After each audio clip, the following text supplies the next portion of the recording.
नमस्कार साथियों, जैसा कि हमने अपने सिटी 24 न्यूज चैनल के दर्शकों को बताया था कि हमारा नया प्रोग्राम रूबरू एक खास मुलाकात शुरू हो गया है, जिसमें हमारे आज के मेहमान हैं फैमिली प्लानिंग एसोसिएशन के कार्यक्रम अधिकारी अचेंद्र सिंह कुशवाहा जी। तो मैं उनका स्वागत करता हूं अचेंद्र सिंह जी का। और मैं इनसे जानना चाहता हूं कि आप इस फील्ड में कब से। सबसे पहले तो मैं आपके चैनल को और आपको बहुत-बहुत धन्यवाद दूँगा कि आपने हमें बुलाया और आज मौका दिया आपके यहाँ मुझे बोलने का।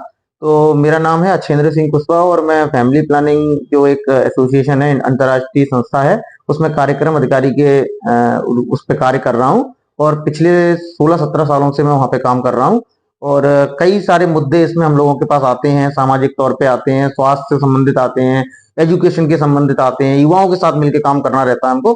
तो इन सब चीजों पे मिलके हम एक टीम के माध्यम से काम कर रहे हैं इस संस्था में। इस संस्था का उद्देश्य क्या है जिसके लिए आपने एक इतनी बड़ी ब्रांड को आगे कर रखा है, इतनी बड़ी टीम है आपकी युवाओं की, इसका उद्देश्य क्या है? में संस्था का उद्देश्य तो आज से मेरे ख्याल से 30-35 साल पहले जब चालू की गई थी, तो उस उद्देश्य को लेके चालू की गई थी। घर घर हमको स्वास्थ्य सेवाएं पहुंचाना है, जो कि परिवार नियोजन के लिए हम लोगों ने चालू की थी उस टाइम पे। और ग्वालियर में हमारी जो कि लेडी यादव मैडम हैं, उनके माध्यम से आज हमारे बीच में नहीं है, उनने ये कार्यक्रम यहाँ पे एक नींव रखी थी। डॉक्टर मीरा डावर मैडम जो है वो अध्यक्ष नहीं थी इसकी, उन्होंने इस संस्था की नींव रखी थी और महिलाओं के क्षेत्र में किस तरह से महिलाओं को आगे निकाला जाए कार्य करने के लिए, उसके लिए उद्देश्य पे हम लोगों ने काम शुरू किया था। और आज हम हर स्वास्थ्य पे काम कर रहे हैं, एजुकेशन पे काम कर रहे हैं, लगभग लगभग ग्रामीण क्षेत्रों को आगे बढ़ा रहे हैं। तो आज भी हम काम कर रहे हैं और आज हमारी जो संस्था की जो देख रही है इंचार्ज नीलम दीक्षित मैडम है, उनके मार्गदर्शन में हम लोग काम कर रहे हैं। आप इस क्षेत्र में जो आपका क्षेत्र है, इससे हटके भी आप समाज सेवा के क्षेत्र में काम करते हैं, तो आपको ये प्रेरणा कहाँ से मिलेगी और कैसे आप बढ़ते हैं? बहुत अच्छी बात कही आपने कि समाज सेवा के लिए मैं एक व्यक्ति से नहीं मुझे प्रेरणा मिली है। समाज सेवा के लिए मेरे पास कई सारे लोग हैं। जैसे मेरे पिताजी, सबसे बड़ी बात मेरे दादाजी, पिताजी ने मुझे हमेशा लोगों की, मैंने जब छोटा था तो घर में देखता था कि हमेशा वो सामाजिक तौर पे ही काम करते थे। गांव से कोई आता था तो उनके साथ 12-12 1-1 बजे तक लगे रहते थे। फिर मेरे बड़े भाई, वो भी आजकल शहर में सामाजिक काम कर रहे हैं, चाहे वो रामचरितमानस का एक उन्होंने अभियान चलाया है, घर घर भेजना वो। फिर हमारे बीच में हम ग्वालियर शहर में हम एक ऐसी संस्था से जुड़े, बेटी है तो कल संस्था है ग्वालियर की, उनकी आदरणीय हमारी वंदना भाभी जी हैं, उनके साथ में मिलके हमने कई सारे ऐसे सामाजिक कार्य किए और आज भी कर रहे हैं उनके साथ में मिलके। तो इन सबसे मैं सीखता गया और उनके साथ काम करता गया और हमारा कारोबार बढ़ता गया। जब जिस समय देश एक महामारी से जूझ रहा था, तो वहीं ग्वालियर में भी आपने कोविड के क्षेत्र में क्या-क्या काम किया है? हमारे लोग उसको जानना चाहते हैं क्योंकि आपने कई काम ऐसे किए हैं जो कभी मीडिया में और सोशल मीडिया पर उसको प्रकाशित नहीं किया। एक्चुअल में क्या उस टाइम पे सोशल मीडिया और हम भी नहीं चाहते थे, क्योंकि पत्रकार साथियों की भी जान बहुत कीमती होती है। तो हम भी नहीं चाहते थे कि वो पत्रकार साथी ऐसा कवरेज करने के लिए निकले हैं, क्योंकि जब 22 मार्च को आदरणीय प्रधानमंत्री मोदी जी ने लॉकडाउन लगाया था, तब एकदम से ग्वालियर पूरे भारत में सन्नाटा छा गया था और एकदम से हमें एक गाड़ी के पहिए थम से गए थे, तो हमारे पास कोई ऑप्शन नहीं था।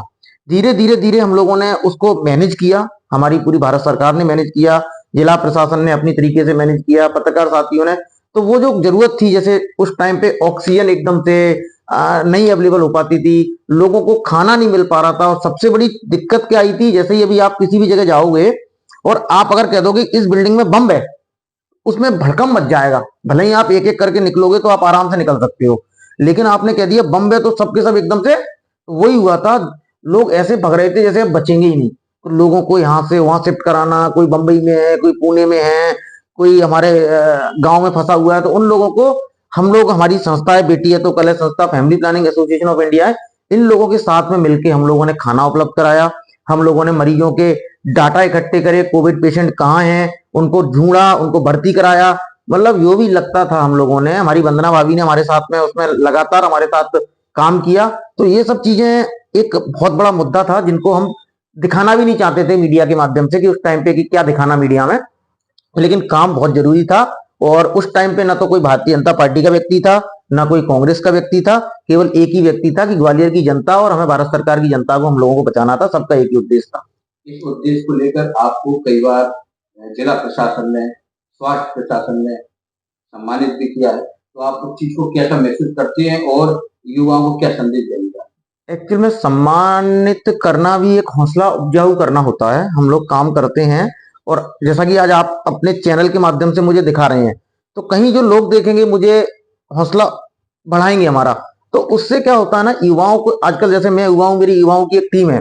किसी युवाओं को आप, जो छात्र छात्राएं हैं, अगर आप उनको पैसा देते हैं या आप उनको खरीद नहीं सकते किसी भी बच्चे को, अगर आप उन लोगों को हौसला देंगे, आप उनको प्रमाणित पत्र देंगे और उनको उनकी मेहनत का फल देंगे, तो वो जो युवा है, जैसा हमारे मोदी जी कहते हैं, युवा ही देश का भविष्य है। तो वो जो देश का भविष्य है वो क्या नहीं कर सकता। तो वही मेरे साथ है कि जैसे आपने आज बुलाया तो मुझे एक तरीके से गर्व महसूस हो रहा है कि आपके चैनल पे आप यहाँ बैठा हुआ हूँ। तो मुझे मध्य प्रदेश शासन ने भी कई बार अवार्ड किया, कई बार ग्वालियर की कई सारी संस्थाएं उन लोगों ने सम्मानित किया। तो सम्मानित होना और मेरे साथ साथ मेरी टीम को भी सम्मानित करना, ये बहुत बड़ी बात है। तो उन सभी लोगों को मैं बहुत बहुत धन्यवाद दूंगा जिन्होंने मुझे सम्मानित किया और इस लायक मुझे समझा। आपकी आगामी नीति क्या होंगी कि आज के युवा जो नशे के क्षेत्र में भटक भी रहे हैं, उनको आप क्या कहना चाहेंगे? ये आपने बहुत अच्छा प्रश्न किया मुझसे। एक्चुअल में इस पे भी हम लोग काम कर रहे हैं। हम लोग युवाओं को ढूंढते हैं कि जो नशा करते हैं उन लोगों को हम समझाते हैं। और सबसे बड़ी बात मैं आपके चैनल को बता दूं, मैंने आज तक कोई नशा नहीं किया। मैंने सिगरेट नहीं पी, मैंने शराब नहीं पी, मैंने पुड़िया नहीं खाई। और आज की तारीख में लोग मुझसे पूछते हैं कि ऐसे कैसे हो सकता है। तो अगर हम ठान लें, मैं अगर ठान लूं कि मुझे आपके चैनल में आना है तो मुझे आना ही आना है, मैं ठान लूं नहीं आना है तो नहीं आना, तो जो मैं मन में कर लूं। और युवाओं को भी मैं यही संदेश देना चाहूंगा कि आप एक ऐसा उद्देश्य लें कि जो समाज के हित में काम हो। आप, जरूरी नहीं है कि आज आप एक आईएएस ऑफिसर बन के ही समाज को सुधार सकें। आप समाज को सुधार सकते हैं एक अच्छा सामाजिक कार्यकर्ता बनके। आपके पास टीम अच्छी होगी, आईएएस ऑफिसर आपके घर आएगा, आपको पूछेगा, आप कहेगा कि हमारी मदद करो। तो अगर कोई व्यक्ति, कई बार जो साथी, हमारे युवा साथी हैं, किसी कारणवश मेहनत करते हैं और उनका सिलेक्शन नहीं हो पाता है किसी में, तो उनको मेरा एक ही संदेश होगा कि वो निराश ना हो, अपना कार्य जारी रखें। आपके घर, चाहे वो आईएएस ऑफिसर हो, चाहे हमारे देश के आदरणीय मंत्री जी हो, सब आपके पास आएंगे। आप अपना कार्य जारी रखें।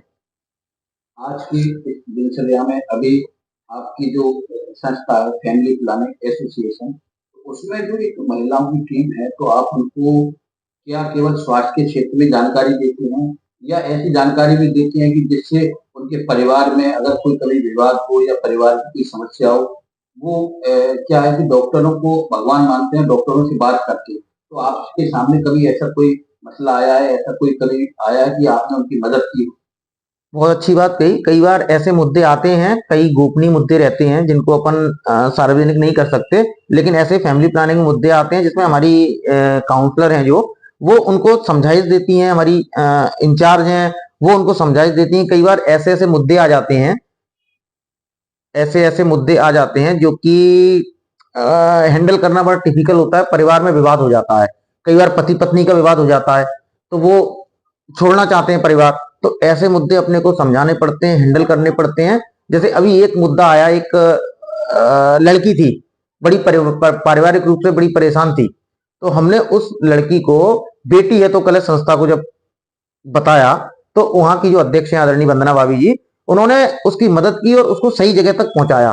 तो वो बेटी है तो कल है और फैमिली प्लानिंग संस्था एक साथ मिलकर काम करती है। कभी उनको हमारी जरूरत पड़ती है तो हम उनकी मदद लेते हैं, उनको हमारी जरूरत पड़ती है तो हमारी मदद करते हैं। तो इस तरीके से हम काम कर रहे हैं। कि जैसे जिले के अलावा क्या ग्रामीण क्षेत्र में भी आपकी संस्था के सदस्य हैं या वहाँ के लोगों के लिए भी आप कुछ स्वास्थ्य शिविर लगाते हैं? समय समय पर क्या उनको नई नई बीमारियों के बारे में भी जानकारी दी जाती है? बिल्कुल, बहुत अच्छी बात। पूरे ग्वालियर में ही नहीं, पूरे ग्रामीण क्षेत्र में हम लोगों के स्टेक होल्डर्स बने हुए हैं। आशा, आंगनबाड़ी, उस गांव का प्रतिष्ठित व्यक्ति हमारी संस्था से जुड़ा हुआ है, हमारी संस्था में आता है, यहाँ दिखाता है। कई बार अगर उन लोगों के पास गाड़ी अवेलेबल नहीं है तो हमको ग्रेसिम इंडस्ट्रीज विक्रमपुर बुलन मालनपुर से एक गाड़ी दी गई है, जिससे हम निःशुल्क उन लोगों को लेके आते हैं। उन लोगों को यहाँ ट्रीटमेंट करा के उनको निःशुल्क हम वापस वहां वापस छुड़वाते हैं। तो ये भी हमारी संस्था के पास एक अच्छी सुविधा है। और उनके गांव में तो कैंप लगा के तो हम लोग सर्विस देते ही देते हैं। तो अभी गर्मियों का दिन शुरू हो रहा है, तो गर्मियों के दिनों में भी किस किस प्रकार के कैंप लगाए जा सकते हैं जिससे हमारे चैनल के माध्यम से क्षेत्रवासी देख रहे होंगे तो उनको जानकारी होगी कि आपकी संस्था द्वारा या आपके द्वारा इन इन चीजों की जांचों के कैंप लगाए जाए? हमारी संस्था के पास, जैसे अभी हमने स्वास्थ्य शिविर तो चलते ही हैं। अभी ग्वालियर शहर में हमारे पास एक छोटा सा पेप स्मेयर की इंस्ट्रूमेंट है, जो कि सफेद पानी की जांच की बात करते हैं। अगर बाजार में हम 2000 की जांच कराते हैं और हम लोग जो फैमिली प्लानिंग की तरफ से कराओगे तो फ्री में होगी। और वो एक छोटा सा स्मार्ट स्कोप करके एक ब्रीफकेस टाइप का है, उसको हम फील्ड में ले जाते हैं। वहां हमारी फीमेल डॉक्टर जो है वो उन लोगों को चेक करती है और ऑन द स्पॉट हम रिपोर्ट दे देते हैं उनको प्रिंट आउट निकाल के। तो वहां हमें पता लग जाता है कि इनको सफेद पानी की क्या शिकायत है, कैंसर है, कैंसर स्क्रीनिंग कैसे करते हैं। तो ये भी हमारे पास एक बहुत अच्छी सुविधा है। हम लोग कैंप के माध्यम से ये सारी सारी सुविधाएं दे रहे हैं लोगों को। आपकी संस्था जो महिलाओं के क्षेत्र में काम करती है, और तो आपके माध्यम से मैं ये केवल जानना चाह रहा हूँ कि कैसा कभी जो आजकल बेटा बेटी में भेदभाव करने वाले आज भी मानसिकता के लोग कहीं ना कहीं हैं, होते हैं, क्षेत्र में होते हैं, तो क्या ग्रामीण क्षेत्र से या कभी शहरी क्षेत्र से ऐसा प्रकरण आया है जिसने कभी जांच की मांग की हो कि उनको पहले से पता लग जाए कि उनके भ्रूण में बेटा है या बेटी है? आते थे पहले, कई बार ऐसे लोग आते थे, लेकिन जब उनको पता लगा कि जब हम लोग family planning association of India की टीम, बेटी है तो कल्याण की संस्था की टीम, जिला प्रशासन की टीम, हम लोग जब कैंप करते हैं, कार्यक्रम करते हैं, तो हम लोग शपथ लेते हैं। जब शपथ एक साथ लेते हैं वहां पे जाके हम शपथ, तो यही शपथ लेते हैं कि हमें भेदभाव मिटाना है, हमें ये सब चीजें जो लोग जांच कराते हैं उनको हमें पकड़वाना है। तो इस पे जो हमारा अभियान चल रहा है, तो हमारे पास आके कोई हमसे पूछने की हिम्मत नहीं करता कि हमारी जांच करा दो या कर, उसको मालूम है कि ये करेंगे ही नहीं। तो इस क्षेत्र पे भी हम लोग काम कर रहे हैं, जागरूकता। मैं एक पर्सनल सवाल अटेंडी से पूछना चाहता हूँ कि आज के समाज को देखते हुए, युवा पीढ़ी को देखते हुए, नशे की लत को देखते हुए, सामाजिक क्षेत्र को देखते हुए, आज की जनरेशन को, जो आपसे बुजुर्ग भी हैं, जो आपसे छोटे भी हैं, आपके कक्ष भी हैं, तो हमारे चैनल के माध्यम से उनको क्या संदेश आ रहा है? मैं आपने बड़ी अच्छी बात कही है। मैं अपने सबसे पहले तो जो जितने भी मेरे बुजुर्ग आदरणीय हैं उनको, उनसे मैं आशीर्वाद लेना चाहूंगा, उनके चरण स्पर्श करके, क्योंकि कहीं ना कहीं हमारे देश की परंपरा है बुजुर्गों से आशीर्वाद लेके ही हम कोई भी कार्य कर सकते हैं। तो उनसे तो मैं केवल अपना उनसे आशीर्वाद ही मांगूंगा, उनको मैं क्या संदेश दे पाऊंगा। लेकिन युवाओं को मैं संदेश देना चाहूंगा कि युवा निरंतर कार्य करते रहें, कभी भी हाँ निराशा ना लें, क्योंकि एक बहुत अच्छी चीज है कि युवा शक्ति के बल पर ही जंग जीती जाती है और इतिहास उस ओर मुड़ जाता है जिस ओर जवानी जाती है। तो हमेशा जहां भी आप जाओगे युवाओं की ही मुख्य भूमिका रहती है। चाहे बुजुर्ग हो वो भी युवाओं को लेकर ही आगे चलते हैं, छोटे हो वो भी युवाओं पे ही देश टिका हुआ है, जो कि हम सब मानते हैं। तो युवाओं से ही मेरा विनम्र निवेदन है कि युवाएं जो लोग भरोसा करते हैं वो अपना भरोसा कायम रखें, कभी भी किसी को निराशा ना करें। कोई अगर हमें व्यक्ति ऐसा दिखता है जो मदद के लिए जरूरत है, तो उस व्यक्ति की जरूर मदद करें, भगवान आपकी मदद करेगा। तो ये आपने सुना कि युवाओं के लिए इनको क्या काम करना चाहिए, सामाजिक क्षेत्र में हम लोगों को आगे बढ़ के काम करना चाहिए। तो आज के हमारे मेहमान थे फैमिली प्लानिंग एसोसिएशन के कार्यक्रम अधिकारी समाज सेवी अखिल सिंह कुशवाहा जी। मैं उनका बहुत बहुत धन्यवाद देता हूँ पूरी टीम की ओर से, वो आज यहाँ पर आ रहे। धन्यवाद।